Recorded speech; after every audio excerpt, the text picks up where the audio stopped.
mwaka jana I think ndo nikaona umetoa hisia zako bwana kwa Abigail Chams. Ilikuwa mwaka jana right? Juzi.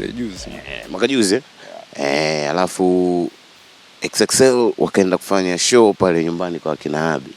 Ukaibuka mwanangu, umekula suti nini. Nikawa nasema mwanangu mbona kama anataka kutengeneza content. Lakini baadaye tena ukaribu wa Abi na Young Lunya ukakukwaza. Ukaribu wa Abi na Harmonize ukakukwaza. Nikaona okay, mbona kama kuna sehemu ulikuwa kama uko serious, haikuwa content.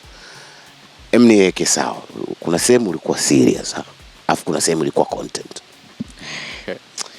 Bana, kitu nachoza nikasema kuna vitu vingi vilitokea unajua hapo nyuma baada ya yale mambo kutokea. Yale mambo yalikuwa yako serious, lakini kuna vitu baadaye vikaja vikatokea yani hapo nyuma ambavyo vimenifanya mpaka leo mimi nashindwa kuendelea kuzungumziaga hizo issue. Simu ikaita, oya tunasikiliza unacheza na brand ya mtoto wetu sasa.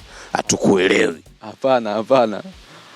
Siwezi kuongea chochote kwa sababu niliahidi kwamba mimi sitozungumziaga tena hizo issue hizo. Kwamba nini kiliendelea baada ya pale, vipo vitu viliendelea baada ya pale, kwa hiyo niliahidi kwamba basi mimi sitokuwa tena navizungumza. Yaani vitu endelea baada ya pale. Lakini kuna namna ulipata namba yake kwa mawasiliano nini?